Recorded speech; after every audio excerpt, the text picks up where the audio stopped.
Жогорку кеңештин 80ден ашык депутаты демилгечи болуп көрсөтүлгөн баш мыйзамдын жаңы долбоору коомчулукта кызуу талкууга алынып, нааразычылыктар жаратууда. Тагыраагы бул боюнча Жогорку кеңештин мурдагы депутаты Ишенбай Кадырбеков өлкөдө конституция эң негизги мыйзамдардын бири болгондуктан бул мыйзам элдин талкуусуна коюлуп, аларды макулдуу менен ишке ашып жана юридикалык баардык экспертизадан өткөндөн кийин гана бул маселе каралышы керек деген пикирин айтты.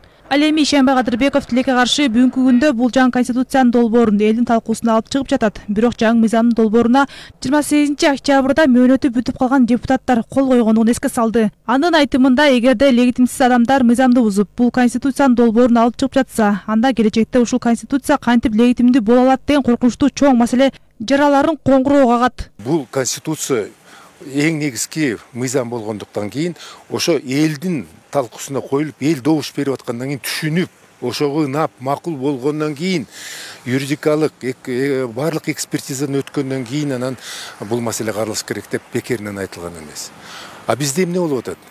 Бизде конституцияны элдин талкуусуна алып чыгып атат. Ал конституцияга долбооруна ким кол койду? Ким кол койду? Депутатпыз деген адамдар кол коюп атат. 28 октябрда эле алар депутатпыз дегендердин мөөнөтү бүткөн болчу. Алар конституцияны сыйлабай, конституциянын 70-чи беренеде эмне деп жазылган? Жогорку кеңештин депутаты 5 жылга шайланат деп. 5 жыл мөөнөтү 28-де бүттү, алар депутаттык мандатынан ажырады. Алар конституцияны сыйлабай, 71-чи шайлоо беренеге таянып, ал жерде осы депутат эмес, жогорку кеңеш жөнүндө сөз болуп атат. Ошого таянып, конституцияны одоно бузуп, өзлөрүнүн жанагы ыйгарым укугун чоюп атышат. Эгерде легитимсиз, укугу жок адамдар кол коюп атса, бул конституцияга кантип карай алабыз? Буга улай эле Ишенбай Кадырбеков баш мыйзамдын жаңы долбоорундагы мазмунуна токтолуп, анда ал ар бир президент болом дегендер жана президенттин ыйгарым укугун колуна алгандар өзүнө жараша конституция бычып келген сынга алып, бул элди сыйлабагандык жана ой пикири менен эсептешпегендик деп сыпаттады. Андыктан Ишенбай Кадырбеков бул алдамчы жол менен келген конституциялык реформага колдон келсе эл да каршы чыгыш керек экенин билдирди. Кыргызстан бул дүйнөдө рекорд койду. Президенттик структура мамлекет жашап келдик. Президенттик парламенттик мамлекетте жашап келдик. Парламентте президенттик структурада жашап келдик. Парламенттик жашап келдик. Мындайча айтканда дүйнөдө болгон практиканын баардыгын башыбыздан өткөрдү. Бирөө да жаккан жок. А биз азыр өзгөртөлү деп атабыз. Эмне үчүн өзгөртөлү деп атабыз? Ар бир байкадыңарбы? Президент болоюн деген, же президенттин ыйгарым укугун колуна алгандар өзүнө жараша конституция бычышат да. Акаев 5 жолу бышса, Бакиев 2 жолу бышса, кийин Атамбаев да чыдабай бышса, азыркы жаңы бийликке келе албай жатып туруп өзүнө жарашыктуу конституцияны бычалы деп атат. Бул элди сыйлабагандык. Элдин ой пикири менен азыркы мыйзамды сыйлабагандык. Мына ошондуктан колдон келсе элибиз ушул конституциялык реформага каршы чыгыш керек. Муну колдобош керек. Негизинен колдобош керек.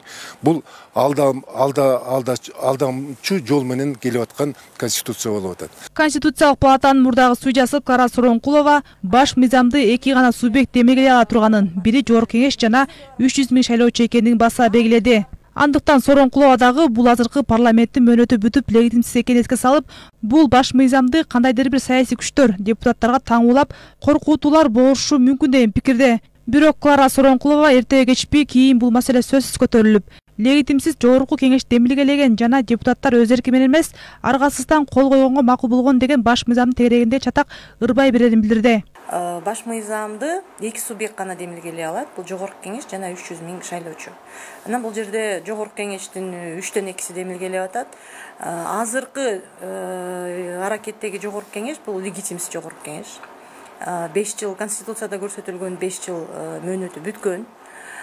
Болгондо дагы бул баягы элдин ишениминен кеткен, ошол ишенимден ажыраган Жогорку кеңеш да. Ошол себептен булар демилгелеген баш мыйзам бул дайыма эле ушундай бир дагы бир убакыт өткөндөн кийин ушундай бир шек жарата берет да. Анан өзү дагы көрдүңөр, депутаттар өздөрү айтып атат, көпчүлүгү кол койбой эле баягы ак үйдөн президенттин аппаратынан түшкөндөн кийин көпчүлүгү кол койбой эле, анан кол койбогондорду жанагы депутат Токтошевду койду деп белгилеп да коюшуптур да. Ошол себептен бул жерде кандайдыр бир саясий күчтөр кандайдыр бир кызматтагы адамдар бул баш мыйзамды депутаттарга таңуулап атат да. Анан бул жерде коркутуулар, зомбулук болушу мүмкүн да.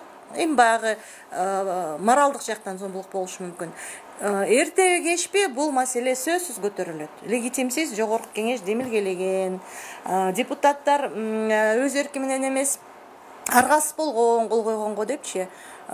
Ушул баш мыйзамдын тегерегинде азыр деле мына азырдагы мына чатак чоң болуп атат, кийин бул көбөйө берет да. Мындан сырткары Клара Суронкулова баш мыйзамдын маңызы боюнча токтолуп өттү. Анын айтымында бул баш мыйзамдын жаңы долбоору көбүнчө Бакиевдин бийлигин тушундагы 2007 жылдагы конституциялардын беренелери кирген жана өзгөчө президенттин ыйгарым укуктары боюнча беренелери камтылганын айтат. Бирок Суронкулова ошол эле Бакиевдин учурундагы конституцияны бүгүнкү күндө кайрадан кайтарып келүүнүн зарылчылдыгы жок эле деген пикирде. Бул жерде көбүнчө эле 2007 жылкы конституциялардын беренелери кириптир, өзгөчө президенттин ыйгарым укуктары боюнча.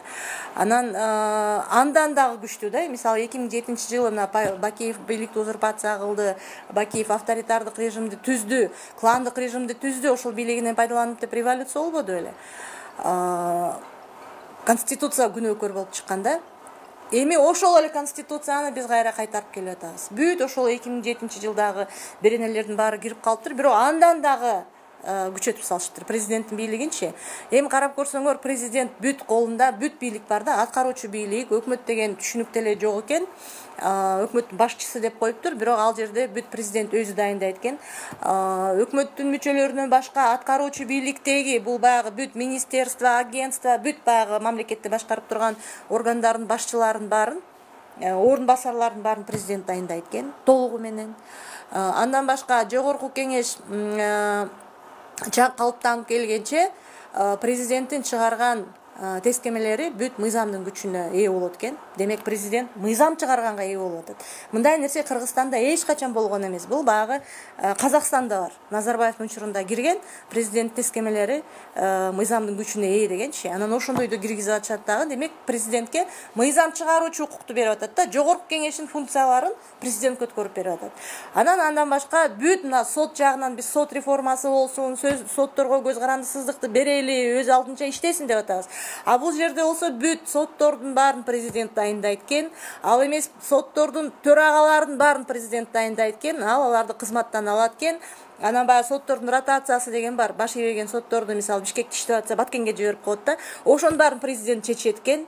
Эже болсо бүт мыйзам чыгаруучу бийлик дагы, аткаруучу бийлик дагы, сот бийлиги дагы толугу менен президентке өтүп атат. Жогорку кеңештин депутаты Каныбек Иманалиев бул конституция Кыргызстанды 30 жыл арка тарткан долбоор деп эсептейт. Тагыраагы эл өкүлү учурда элдин көйгөйү конституция эмес, пандемия, экономикалык кризис, чек ара маселеси жана жумушсуздук экенин баса белгиледи. Андыктан ал бул маселени чечүүнүн ордуна өздөрүнүн бийлигин бекемдеп жатканын сынга бул мыйзам парламентаризм канатын кыркып, оозун тигип жана бутун капканга отургузат деген пикирин кошумчалады. Азыр элдин эң көйгөйү конституция эмес. Элдин эң көйгөйү пандемия кризиси, экономикалык кризис, чек ара маселеси, жумушсуздук. Булар ошону чечкендин ордуна өздөрүнүн бийлигин бекемдеп, узартып 2 мүнөткө барайлап атышат. Сот бийлиги ансызда бүгүн алсырап турганда президент өтмө катар өтмө үстөмүнө ийип атат.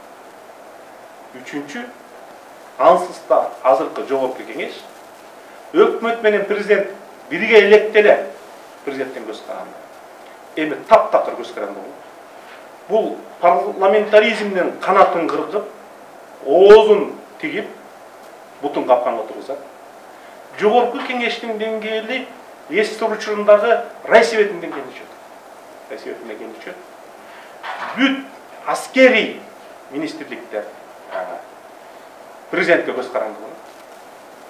Төртүнчүсү басма сөз эркиндигин чектейт. Жыйынтыгында Кыргызстандын бүгүн 3 жетишкиндиги болсо, бул басма сөз эркиндиги. Бул өкмөттүк эмес уюмдардын таасири. Үчүнчү, жамандыр, жакшыдыр, бүр алып кеткен парламентаризм. Үчөөнтен кыркат. Буга улай эле эл өкүлү Кания Гиманалиев президенттик шайлоо менен бирге референдумду бир күндө өткөрүү демилгеленип жатканы боюнча өз пикирин билдирди. Анын айтымында, эгерде бул жаңы конституцияны кабыл ала турган болсок, анда президент ыйгарым укуктары эбегейси өзгөрөрүн айтат. Демек Кания Гиманалиев учурда булардын эң негизги максаты кандай жол менен болбосун бир адамдын, бир кландын бийлигин орнотуу деп эсептейт. Бул юриспруденциянын жана дүйнөлүк мыйзам чыгаруу цивилизация өлкөлөрүнүн тажрыйбасында, мисалы үчүн азыр эки Ливерпуль менен Барселона футбол ойноп атса, алар 10-чы январдан кийинки эрежемен ойногон жок да, бүгүнкү эрежемен ойноп атат. Андай болсо биз 11-чи январда кайра жаңы президенттик шайлоого аттанышыбыз керек. Себеби азыр президенттик шайлоо демек азыркы иштеп жаткан жана жашап жаткан конституциялык ыйгарым укуктар менен барат. Биз ошол кана укук менен иштейт го деп президентти шайлагандабыз. Жок, жаңы конституцияны кабыл алсак, анда президенттин ыйгарым укуктары өзгөрөт, эбегейсиз, анда бөлөк президент керек болот. Демек булардыкы эң биринчи максаты кандай жол менен болсо да, таш менен уруппу, мылтык менен уруппу, криминал менен коркутуппу, бир адамдын, бир үй бүлөнүн, бир кландын бийлигин орнотуу. Себеби өз элин ойлогон, карапайым элдин көйгөйүн ойлогон инсан, саясатчы мындай ишке барбайт.